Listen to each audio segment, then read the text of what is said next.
Ein bekehrter Chinese, er erzählte Folgendes. Er war als Sünder in einer tiefen Grube gefangen, konnte nicht raus. Und da kam Konfuzius. Konfuzius, der große Sittenlehrer, und er kam bei ihm vorbei, bei diesem Chinesen, schaute zu ihm herunter und sagte zu ihm: Ach du armer Kerl, wie konntest du überhaupt in diese Grube hinunterfallen? Wenn du wieder draußen bist, dann nimm dich in Acht, dass du nicht wieder hineinfällst. Und Konfuzius ging weiter.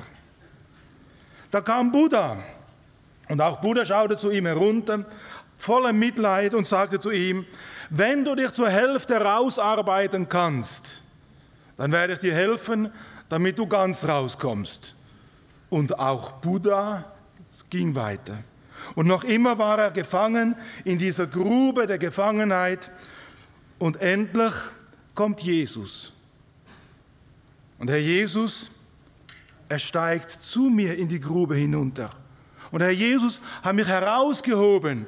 Und als er mich draußen hatte, da sagte Jesus zu mir: Und jetzt bist du draußen. Und nun werde ich schauen, dass du nicht wieder in diese Grube der Verlorenheit hinunterfällst. Das ist Jesus. Jesus ist so ganz, ganz anders. Jesus ist anders als Buddha, als Konfuzius, als Allah und wie sie alle heißen. Denn Jesus Christus ist Gott, Mensch geworden, der in unsere Grube der Verlorenheit hinunterstieg und uns herausgeholt hat, wenn wir Kinder Gottes sind, und uns zu Kinder Gottes gemacht hat. Und er gibt uns sogar die Garantie, dass wir das Ziel mit ihm erreichen. In Philipper 1, Vers 6, da steht es: Und ich bin in guter Zuversicht, dass derjenige, welcher in euch das gute Werk angefangen hat, es auch vollführen wird bis auf den Tag Jesu Christi. Das ist Jesus. Sind Sie noch von Jesus ergriffen? Können Sie noch über Jesus staunen? Können Sie noch am Morgen, wenn Sie aufstehen, guten Morgen sagen: Herr Jesus, danke, dass du da bist. Danke, dass du mich die ganze Nacht nie verlassen hast, dass du mich durchgetragen hast, dass du mich hältst. Danke dafür, dass ich immer zu dir kommen darf. Sind Sie noch zutiefst innen ergriffen von Jesus? Der Apostel Paulus, er war es. Der Apostel Paulus, er war so von Jesus ergriffen. Er war als Pharisäer, war er ein Gesetzeskundiger. Er war als junger Bursche schon an der Universität von Tarsus ausgebildet worden. Dann mit 14 Jahren kam er zu den Füßen Gamaliels, der beste Gesetzeslehrer der damaligen Zeit, ein Enkel des großen Hillel. Und dieser Apostel Paulus, ihm begegnet Jesus in seiner Grube, Paulus gefangen in seiner eigenen Gerechtigkeit. Und der Herr Jesus hat ihn aus der Grube, diese Verlorenheit herausgeholt. Und dann sagt Paulus: Und ich vergesse, was dahinten liegt, und ich strecke mich nach dem einen Ziel, Jesus Christus. Paulus ist ergriffen von Jesus. Und aus dieser Ergriffenheit schreibt er der Gemeinde in Ephesus das, was wir hier vorne stehen. Er möchte dem Gemeinde in Ephesus, möchte er Jesus vor Augen malen. Und das tut er auch in diesen Versen. Und wir werden heute Morgen diese Verse Vers für Vers miteinander anschauen.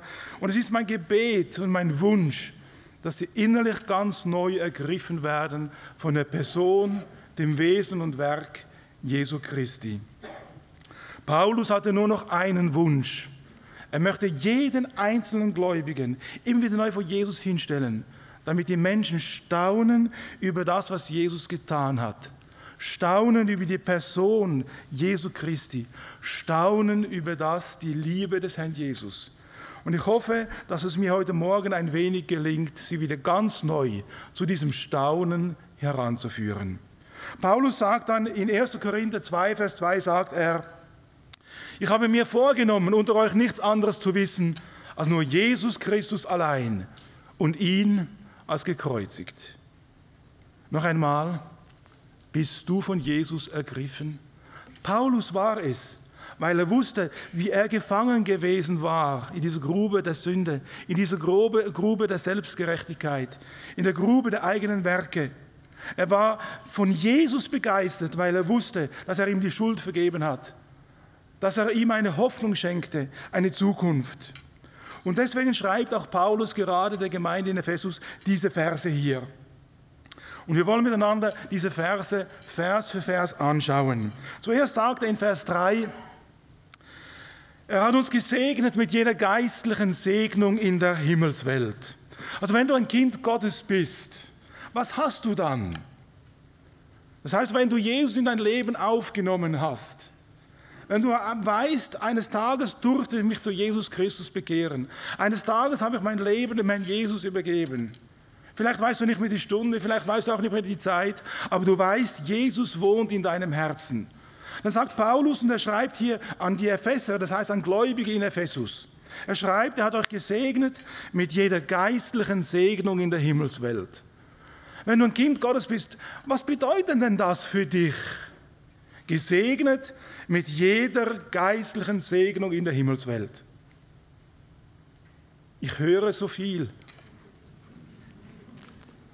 Wenn Paulus sagt, er hat uns gesegnet mit jeder geistlichen Segnung in der Himmelswelt, was bedeutet das? Ganz praktisch. Ist es etwas Mystisches? Schweben wir auf Wolke 7? Und er sagt hier, er hat uns gesegnet mit jeder geistlichen Segnung in der Himmelswelt. Haben wir nicht Gott zum Vater?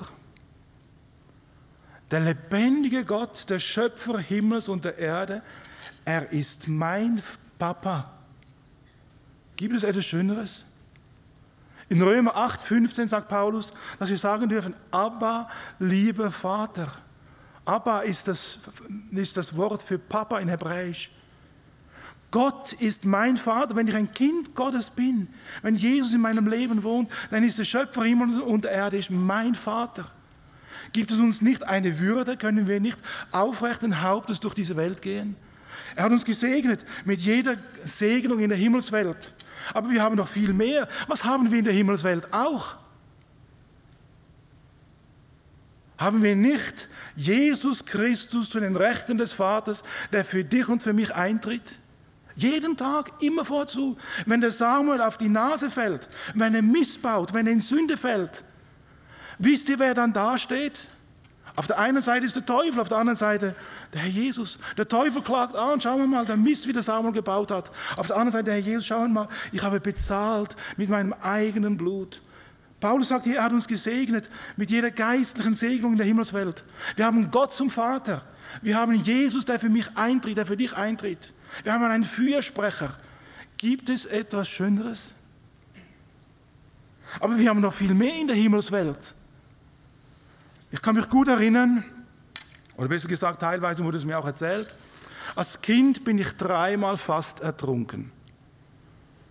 Einmal konnte ich mich knapp noch selbst retten, einmal haben mich Freunde rausgeholt und ein anderes Mal hat mich meine Mutter, ich war schon bewusstlos, wieder auf den Grund hochgeholt.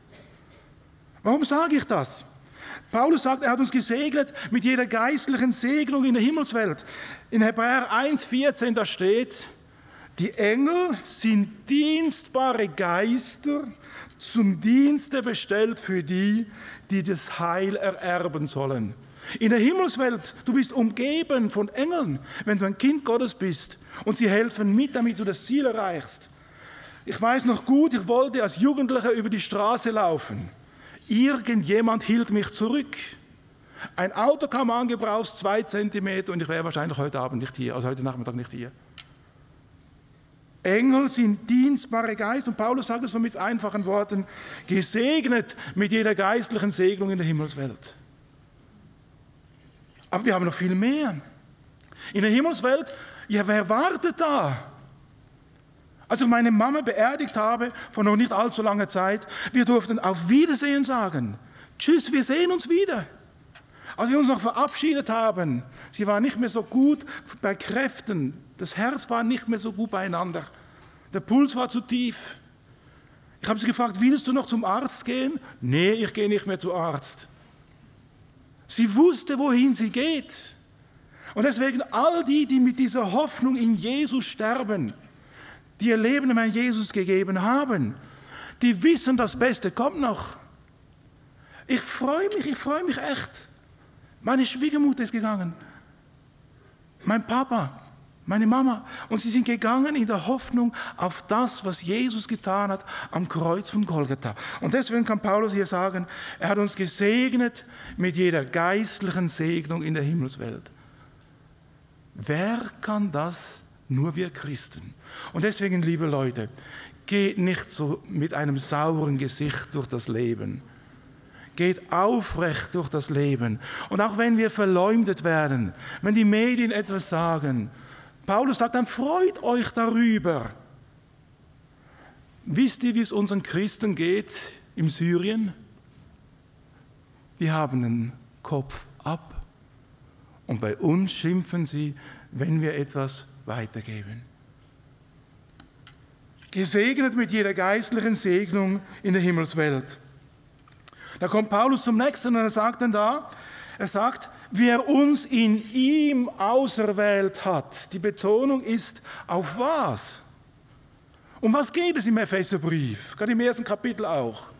Wer wird immer wieder betont? Wer wird immer wieder ins Zentrum gestellt? Es geht um ihn. Um ihn. Um welchen ihn? Es geht um Jesus. Es geht um Jesus Christus. Er hat uns in ihm auserwählt. Das heißt, nur in ihm, nur in Jesus ist das Heil. Nur in Jesus ist Vergebung. Nur in Jesus ist der Weg, die Wahrheit und das Leben. Ein Konfuzius, ein Buddha, die haben das Licht gesucht, aber nie gefunden. Aber der Herr Jesus sagt, ich bin der Weg, ich bin die Wahrheit und ich bin das Leben.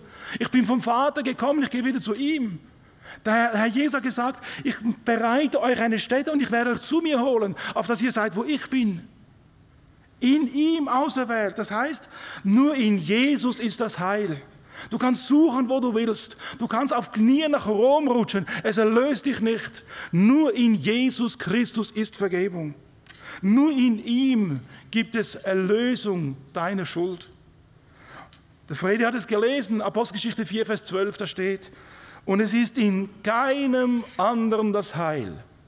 Es ist auch kein anderer Name unter dem Himmel den Menschen gegeben, worin wir errettet werden sollen. Nur in Jesus allein. Kennst du Jesus? Hast du eine persönliche Beziehung zu Jesus Christus? Wenn du dein Leben dem Herrn Jesus gegeben hast, wenn du auf das Reden des Herrn Jesus eine Antwort gegeben hast, dann gehörst du zur Familie Gottes. Ich kann mich gut an eine Evangelisation erinnern. Da wurde am Schluss aufgerufen, möchtest du nicht dein Leben dem Herrn Jesus geben? Möchtest du nicht mit Jesus ins Reine kommen? Ab und an sind Menschen aufgestanden. Und wisst ihr, wie die willkommen geheißen wurden? Herzlich willkommen in der Familie Gottes. Fantastisch. Herzlich willkommen in der Familie Gottes. Wenn du Jesus in dein Leben aufgenommen hast, dann gehörst du ihm. In Johannes 3, 36, da lesen wir, wer an den Sohn glaubt, der hat das ewige Leben. Glaubst du das? Du musst nichts tun. Du musst dich nicht anstrengen. Du musst dich nicht bemühen. Der Kerkermeister von Philippi fragt ja, was muss ich tun? Wir sind so alle so katholisch. Wir wollen uns alle den Himmel verdienen. Wir möchten uns anstrengen, so wie der Kerkermeister. Aber der Paulus sagt zu diesem Kerkermeister, glaube an den Herrn Jesus Christus, so wirst du und dein Haus gerettet. Und deswegen sagt auch der Johannes in 1. Johannes 5, Vers 12, wer den Sohn hat, der hat das Leben. Aber auch das Negative, wer den Sohn aber nicht hat, der hat das Leben nicht. Hast du Jesus? Kennst du ihn persönlich? Und dann kommt Paulus und geht wieder einen Schritt weiter. Und dann sagt er, vor Grundlegung der Welt. In ihm auserwählt vor Grundlegung der Welt. Ja, was ist vor Grundlegung der Welt geschehen? Vor Grundlegung der Welt hat der dreieinige Gott festgelegt, dass nur über das Kreuz von Golgatha Erlösung möglich sein sollte. Bevor es überhaupt diese Schöpfung gab, hat der dreieinige Gott festgelegt, nur in dem Geschehen am Kreuz von Golgatha sollte Vergebung und Erlösung möglich sein. Vor Grundlegung der Welt hat Gott festgelegt, dass allein in dem Blut des Lammes der Weg wieder zurück sein sollte zum Vaterherzen Gottes. Vor Grundlegung der Welt hat er das Kreuz definiert. Nur über dieses Kreuz sollte es möglich sein, wieder zurückzukehren in die Familie Gottes. Nur über das Kreuz sollte es möglich sein, aus dieser Grube der Verlorenheit herauszukommen. Nur über das Kreuz allein. Und das können wir lesen in 1. Petrus 1, Vers 18 bis 20. Dort steht Folgendes. Der Petrus, er sagt, ihr wisst ja, dass ihr nicht mit vergänglichen Dingen, wie mit Silber oder Gold, von dem sinnlosen Leben befreit worden seid, wie ihr es von euren Vorfahren übernommen habt. Und jetzt wird gesagt, was das Mittel unserer Erlösung ist. Und das wurde vor Grundlegung der Welt wurde das definiert. Er sagte nämlich, sondern mit dem kostbaren Blut eines reinen, makellosen Opferlammes, mit dem Blute des Christus. Und jetzt kommt Petrus und er sagt genau das Gleiche, wie der Paulus sagt in Epheser Kapitel 1, Vers 4. Da sagt Paulus in Epheser 1, Vers 4, vor Grundlegung der Welt.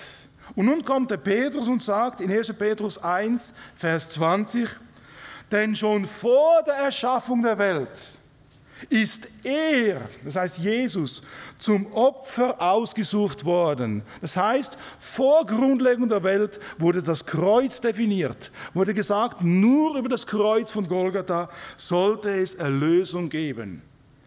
Und deswegen sagt auch Petrus, und es ist in keinem anderen das Heil. Es ist auch kein anderer Name den Menschen gegeben, worin wir errettet werden sollen. Und nun kommt Paulus und geht wieder einen Schritt weiter. Und dann sagt er, und er definiert dabei das Ziel. Weswegen wurde vor Grundlegung der Welt das Kreuz, der Weg der Erlösung definiert? Wozu? Er kommt und sagt, damit wir heilig und tadellos seien vor ihm. Das heißt, wenn du ein Kind Gottes bist, wenn Jesus in deinem Leben wohnt, was bist du dann? Hast du heute Morgen schon gesagt, guten Morgen, heiliger Samuel? Oder deinen Namen kannst du einsetzen. Aber es steht hier, damit wir heilig und tadellos seien vor ihm, in Jesus. Wenn du ein Kind Gottes bist, wenn Jesus in deinem Leben wohnt, dann bist du heilig und tadellos. Gott sieht dich nicht in deinem Zustand, nicht wie du bist, sondern er sieht dich durch Jesus, durch das Kreuz. Er sieht dich durch das, was geschah am Kreuz von Golgatha. Und dann sieht Gott dich an und du bist heilig und tadellos vor ihm. Noch einmal, was für ein Adel. Da kann man doch nur jubeln. In Jesus bin ich heilig und tadellos. Ohne Flecken, ohne Makel, ohne Fehler. In Gott bin ich heilig. Gibt es etwas Schöneres? Das heißt, ich muss mich gar nicht bemühen und ich bin schon heilig. Ich muss mich gar nicht anstrengen und ich bin schon tadellos. Paulus sagt in 2. Korinther 5, Vers 17, darum ist jemand in Christus, das heißt in Jesus, in ihm, verborgen an dem, was Jesus getan hat am Kreuz von Golgatha. Darum ist jemand in Christus, so ist er eine neue Schöpfung, das Alte ist vergangen. Siehe, es ist alles neu geworden. Bist du in Jesus? Dann bitte, dann geh aufrecht durchs Leben. Du bist heilig in Jesus Christus. Aber vielleicht sieht dein Lebenszustand manchmal anders aus. Du bist auf die Nase gefallen.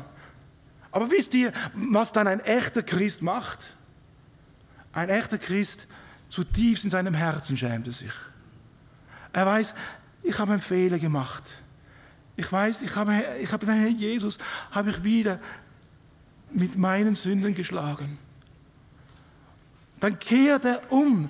In 1. Johannes 1, Vers 9, da heißt es, wenn wir aber unsere Sünden bekennen, dann ist er treu und gerecht, dass er uns die Sünden vergibt und reinigt uns von all unserer Untugend.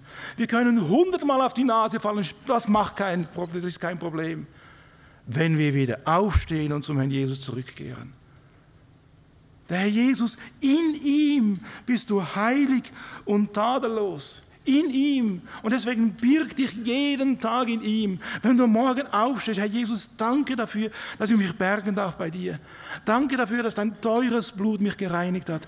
Danke dafür, dass ich dein Kind bin. Danke, dass ich erlöst bin. Danke, dass du mein Vater bist. Danke dafür, dass du für mich eintrittst. Danke dafür, dass ich Engel um mich habe, die mir helfen auf dem Weg zur Seligkeit. Danke, dass ich eine Hoffnung habe. Haben wir nicht allen Grund, Danke zu sagen? In ihm bist du teuer erkauft. In ihm bist du gerechtfertigt durch seine Auferstehung. In ihm bist du geheiligt durch sein Leben. In Jesus bist du jeden Tag aufs Neue begnadigt durch seine Fürsprache. Gibt es etwas Schöneres? Ich bin gerade in den Sinn gekommen, ich darf nicht so schnell reden wegen der Übersetzung. Entschuldigung. Ach, die armen Kerle, ich vergesse die immer. Ja, okay. Okay, kommen wir zum nächsten. Da heißt es, da sagt Paulus, in Liebe. Also, was war der Grund, weswegen Gott vor Grundlegung der Welt festgelegt hat, dass nur über das Kreuz von Golgatha Erlösung geschehen sollte? Weswegen hat Gott vor Grundlegung der Welt gesagt, nur in Jesus Christus? Was war der Beweggrund? Paulus sagt es hier, es ist die Liebe. Wir kennen den Bibelvers, wo es heißt, also hat Gott die Welt geliebt, dass es seinen Sohn gab. Aber können wir uns das vorstellen, was es für Gott bedeutet haben muss? Ich kann ein ganz klein wenig nachvollziehen, wenn jemand sein Kind loslässt. Ein Sohn ist in Kanada, der andere geht nach Bolivien mit seiner Frau, der dritte ist in England. Meint ihr, das ist einfach? Plötzlich ist er über die ganze Welt verstreut. Aber was muss es Gott gefordert haben, dass es einen Sohn gab? Er, der dreieinige Gott, er lässt seinen Sohn ziehen, vor Grundlegung der Welt festgelegt über das Kreuz von Golgatha, mit dem Wissen, ich werde an diesem Kreuz sterben. Also hat Gott die Welt geliebt. Es war die Liebe, die ihn bewog, den Himmel zu verlassen. Es war die Liebe, die ihn ans Kreuz trieb. Es war die Liebe, die ihn veranlasste, alles, aber wirklich auch alles zu geben. Es ist die Liebe, die ihn bewog, uns zu sich zu ziehen. Es ist die Liebe, die ihn bewog, an dieser Grube der Verlorenheit vorbeizugehen, die Hand auszustrecken, ja hinunterzusteigen und uns herauszuholen, wenn wir wollen. Die Johannes sagt in 1. Johannes 3,1, sehet, welch eine Liebe hat uns der Vater erwiesen, dass wir Kinder Gottes heißen sollen. Können wir noch darüber staunen? Können wir noch anbeten? Manchmal fehlen mir die Worte. Und nun kommt Paulus und geht wieder einen Schritt weiter und dann sagt er, vorherbestimmt zur Sohnschaft, in Vers 5. Er hat uns vorherbestimmt zur Sohnschaft. Ja, was bedeutet denn das wieder? Das bedeutet nichts anderes, Gott möchte dich in seiner Familie haben. Ich bin ein totaler Familienmensch. Jeder, der mich kennt, der weiß, ich habe gerne einen großen Tisch. Wir haben mindestens 12 Personen Platz bei uns zu Hause. Und wenn wir noch im Eck machen, sind es 20. Gibt es etwas Schöneres, als wenn 10, 12, 20 Leute da rumsitzen und miteinander essen, Gemeinschaft haben? Vorherbestimmt zur Sohnschaft. Gott hat dich. Er will dich in seiner Familie haben. Wir haben miteinander Weihnachten gefeiert, am 24. am Abend. Da waren wir im tiefen Wald. Wir haben miteinander, der Philipp und ich sind miteinander, einen Tag vorher sind wir losgefahren und gesagt, wo gibt es einen schönen Ort, wo wir miteinander draußen Weihnachten feiern können? Und dann haben wir einen wunderbaren Platz gefunden, so von Kindern gebaut, aus Tannenreisig und dann mit Plastikfolie überdeckt, mit ein paar so Holzhockern drin. Draußen war eine Feuerstelle und es stand ein Zettel dran, es ist ein Kinderspielplatz, ihr dürft den gebrauchen, aber bitte wieder sauber zurücklassen. Fantastisch, gerade der richtige Ort für Weihnachten. Dann sind wir am Heiligabend sind wir dann da hochgefahren. Dann haben wir miteinander, wisst ihr, was wir gemacht haben? Innen drin haben wir einen Röscher aufgebaut, Fondue gekocht, Glühwein. Dann haben wir miteinander Lukas 2 gelesen, die Weihnachtslieder gesungen, draußen ein Feuer über uns, der Sternenhimmel. Und nachts gegen 3 Uhr bin ich ins Bett. Warum sage ich das alles? Weil wir sehnen uns doch nach Gemeinschaft. Niemand ist gerne allein. Und doch erleben wir, wie Freunde, einer geht plötzlich den Weg, ein anderer Freund geht den Weg, Kinder ziehen in die Welt hinaus, selbst die eigenen Väter und Mütter, die verlassen uns. Schon der David hat gesagt im Psalm 27, Vers 10, Vater und Mutter verlassen mich. Aber jetzt kommt das große Aber. Auch der David hat sich gesehen nach Gemeinschaft. Und wir alle, nicht alle können diese Gemeinschaft haben. Wie viele sind einsam, wie viele sind alleine? Und dann sagte David, Vater und Mutter verlassen mich, aber der Herr, er nimmt mich auf. Warum sage ich das alles? Weil Gott sich noch viel, viel mehr nach Gemeinschaft mit uns sehnt, als wir uns je sehnen könnten nach Gemeinschaft untereinander. Gott will uns, bildlich gesprochen, an seinem Tisch haben. Er lädt uns ein, kommet her zu mir alle. Gott hat vor Grundlegung der Welt den Plan gefasst, über das Kreuz von Golgatha dürfen wir zu ihm zurückkehren. Ganz am Anfang sagt Gott in 1. Mose 1,26, da sagt der Herr, lasst uns Menschen machen, nach unserem Bild, uns ähnlich. Gott, er braucht uns nicht. Gott ist nicht angewiesen auf uns. Er, der dreieinige Gott, ist in sich selbst allgenügsam. Aber er sehnt sich nach uns. Und deswegen aus dieser Sehnsucht heraus sagt er, lasst uns Menschen machen, in unserem Bild, in unserem Image. Wir lesen in 1. Johannes 4, Vers 15, da wird uns gesagt, Gott ist Liebe. Kann Liebe alleine bleiben? Es kann sein. Aber dann passiert es so, wie die griechische Sage sagt über Narziss. Narziss, ein wunderschöner, bildhübscher Jüngling.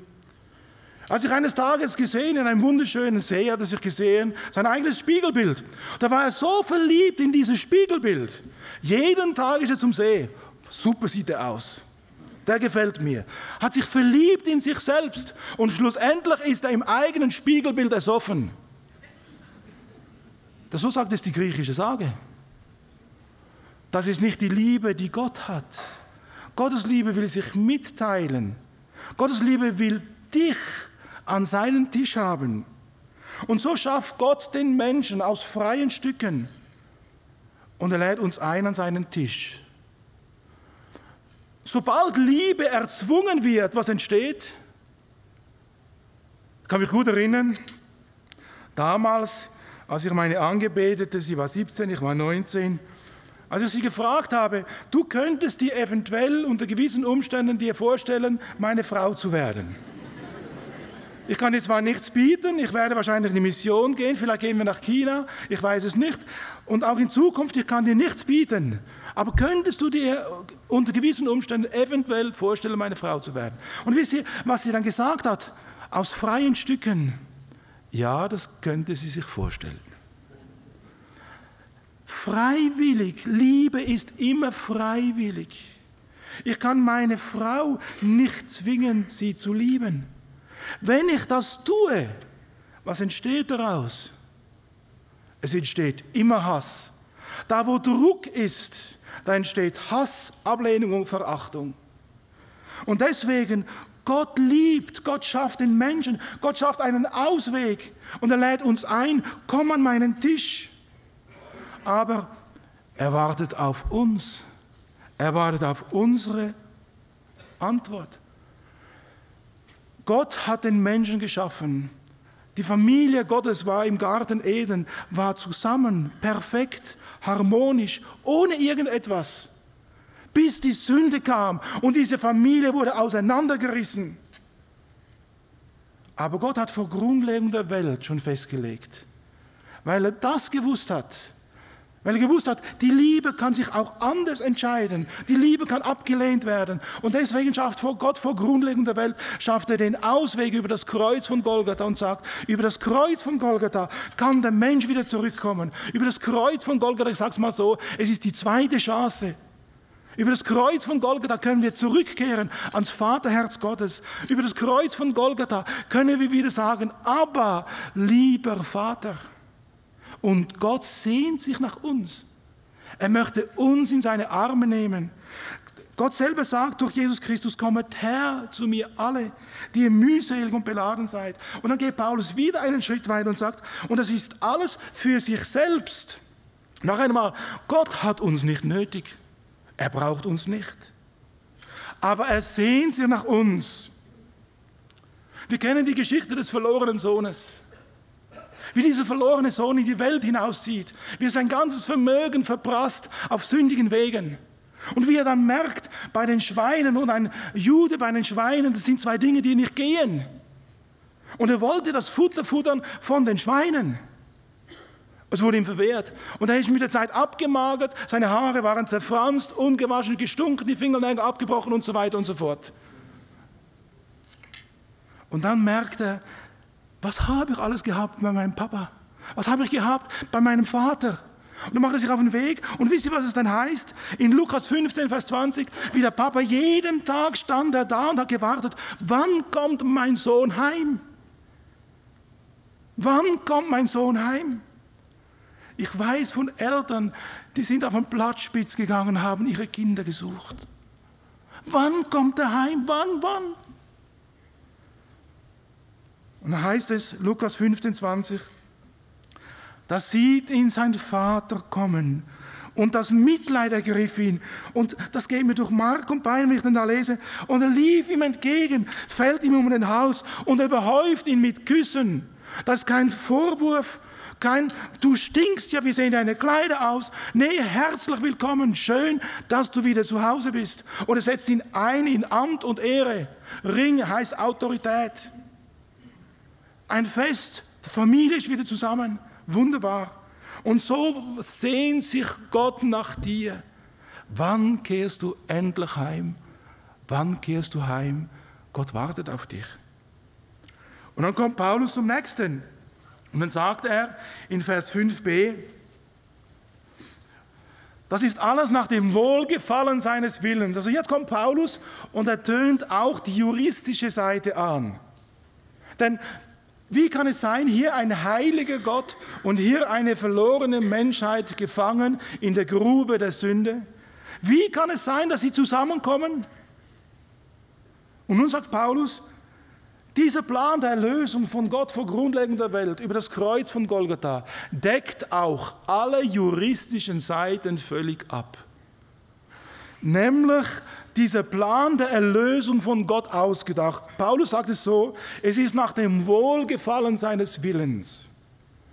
Das bedeutet, dieser Plan der Erlösung entspricht völlig Gottes Heiligkeit.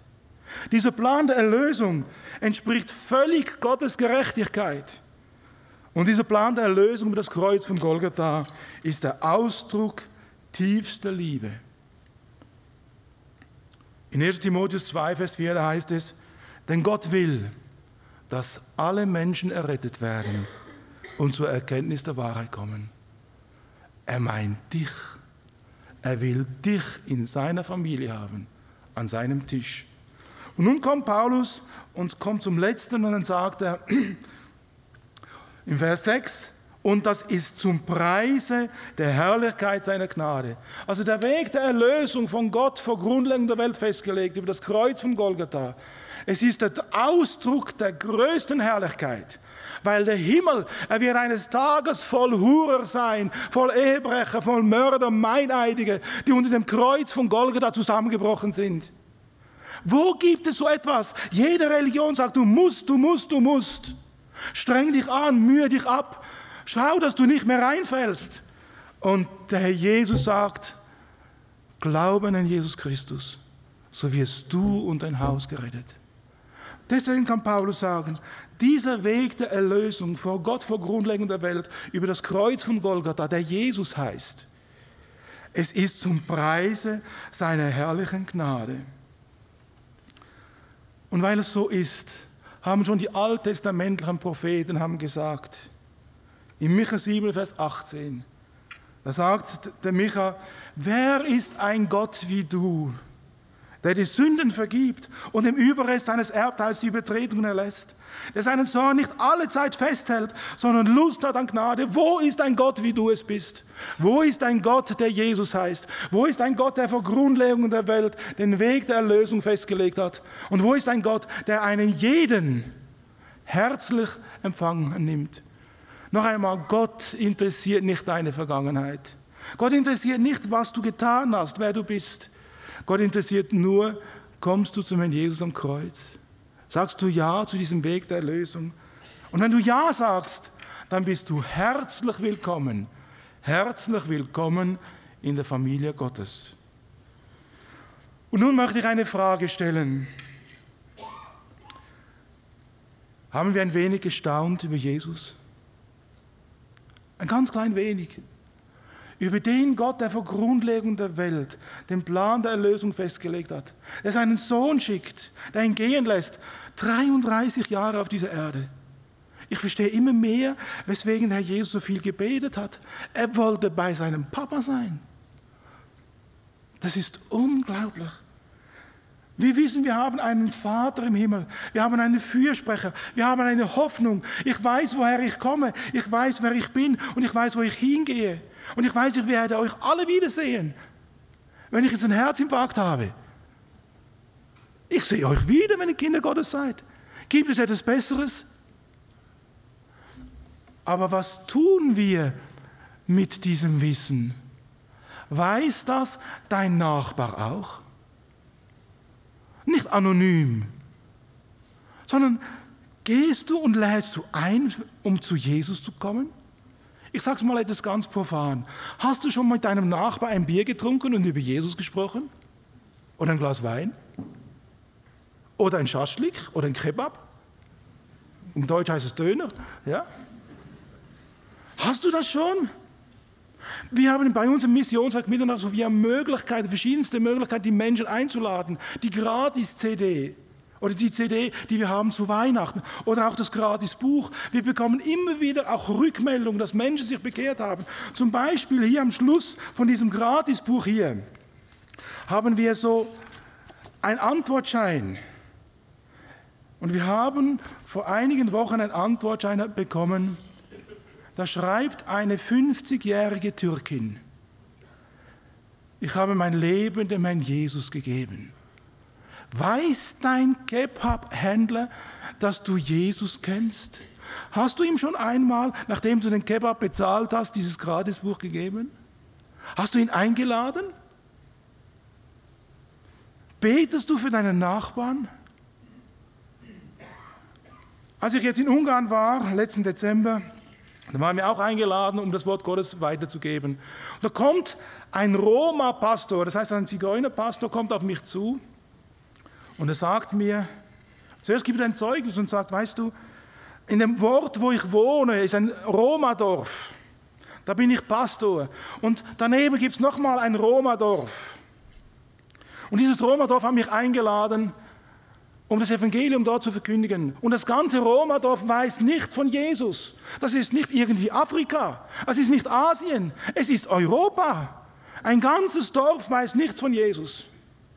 Und dann hat mich dieser Pastor gefragt, könntest du dir vorstellen, auch in diesem Roma-Dorf von Jesus die Botschaft weiterzusagen? Da habe ich gesagt, klar kann ich mir das vorstellen. Ich habe ihn dann gefragt, ja, könntest du dir vorstellen, dass wir auch eine Bibelarbeit machen? Dann hat er mir gesagt, weißt du, und er wurde ganz verlegen. Er hat gesagt, weißt du, das ganze Roma-Dorf kann weder lesen noch schreiben. Und ich selber, hat er gesagt, ich selber habe erst lesen gelernt, nachdem ich mich bekehrt habe, aufgrund der Bibel. Die Welt sehnt sich nach dem Evangelium. Und Gott schickt nicht Engel. Er hat uns als helles Licht in diese Welt gestellt. Wir haben die beste Botschaft, aber oft schämen wir uns. Es ist interessant, die Jünger damals, die waren völlig demotiviert. Der Jesus war gestorben, der Petrus, er sagt, komm, ich gehe wieder angeln, hat doch alles keinen Sinn. Die Jünger auf dem Weg nach Emmaus, die waren deprimiert. Bis zu dem Zeitpunkt, als ihnen Jesus begegnete. Und dann laufen sie zurück nach Jerusalem. Und sie sagen, hat nicht unser Herz gebrannt, weil ihnen Jesus begegnete. Weil ihnen Jesus begegnete, konnte Petrus plötzlich aufstehen. Und es heißt, wes das Herz voll ist, das geht der Mund über. Und sein Mund ist übergegangen, weil sein Herz so voll war von Jesus. Und das wünsche ich euch allen, dass euer Herz wieder ganz neu erfüllt wird. Weil ihr habt die beste Botschaft. Interessant ist nun Folgendes, die Jünger zuerst demotiviert und dann gehen sie in die Welt hinaus. Ein Petrus, er stirbt als Bote des Evangeliums in Rom. Ein Judas Thaddäus stirbt in Nordpersien, das Evangelium hat ihn dorthin verschlagen. Ein Andreas stirbt in der Ukraine, ein Bartholomäus in Armenien, hat das Evangelium verkündigt auch in Aserbaidschan. Ein Matthäus in Äthiopien. Matthias ging bis ans Nordostufer des Schwarzen Meeres, Philippus nach Kleinasien, Simon Kanäus nach Mauretanien und England und der sogenannte ungläubige Thomas, er starb mit einer Lanze durchbohrt, starb er in Madras in Südindien. Heute ist noch sein Grab da zu besichtigen. Sein Herz, ihre Herzen waren voll von Jesus und sie konnten nicht schweigen. Beschäftigen Sie sich noch viel mehr mit Jesus. Und dann wird ihr Herz übersprudeln und auch ihr Nachbar wird mit diesem Namen Jesus bekannt. Möge Ihnen Herr Jesus viel, viel Gnade schenken dazu. Lass uns still werden und beten.